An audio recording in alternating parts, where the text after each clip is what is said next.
Hello guys မင်္ဂလာပါဒီနေ့တော့ supermarket မှာသွားပြီးတော့မုတ်ကလေးတွေသွားယူကြည့်တာဘယ်မှာကျတော့ဒီဟာကိုယူမလို့ပဲဒါပေမဲ့တိတ်မကြိုက်တော့မလို့ပြက်ကိုနောက်ပြီးရင်ရေကမုတ်ယူရင်ကောင်းမလားပဲယူရင်ကောင်းမလဲတော့ကောင်းနေတာနဲ့ဒီရာလေးတွေ150ဆိုတော့တက်တယ်ကြီးတက်တဲ့ဟာတွေပဲရွေးယူပြီး1000ကျော်လို့မရ1000ကျော်ရှုံးပါမလို့ဒီက100ဟိုက300ဆိုပဲ100တည်းပဲယူလိုက်တယ်100တည်းကပူတာတယ်လေ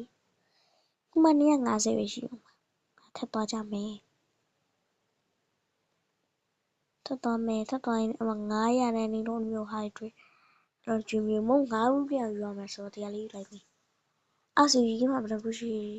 အဲ့ဆို400ဖြစ်တာပေါ့နော်30ပဲကြော်ရအောင်အဲ့နေကြီးကတော့တစ်ခုထိလိုက်150တန်းနေလေ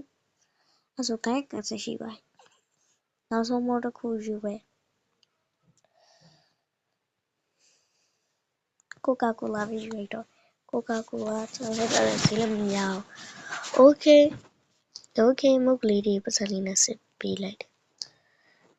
မများဘူး900ပဲကြတယ်ဘယ်လိုလုံးနဲ့ပဲတန်သွားပါတယ်900ပဲကြတယ် baby go ရမ်းတန်ပါတယ်အဲ့တော့စပြမယ်ဒီဆိုရီကမို့ဒီ strawberry ရေမို့လေးကိုစပြမယ်တအားစားလို့ကောင်းတယ်အရသာလေးရလေးရှိပြီနောက်ပြီး ice cream the cream တော့ပဲရေးပြီးတော့ cream ကိုပဲပြလိုက်တော့ this is so tasty and I like it နောက်ပြီးတော့ sushi ကတော့ sushi ရစားလို့ကောင်းတယ်150ပဲပေးရတယ်တက်တာပေါ့ sushi အကြီးစားပြီး150နောက်ဆုံးကတော့နောက်ပြီးတော့ Coca-Cola အေးတောက်လိုက်တယ် Coca-Cola လည်း150တက်တယ်နောက်ပြီးဒီ milk မှာတော့အဲ့ဒါနဲ့တန်ပါတယ်ရှင်အဲ့တော့အားလုံးဒီနေ့ကတွေ့ရတဲ့အတွက်အရင်ဝမ်းသာပါတယ် bye bye guys see you tomorrow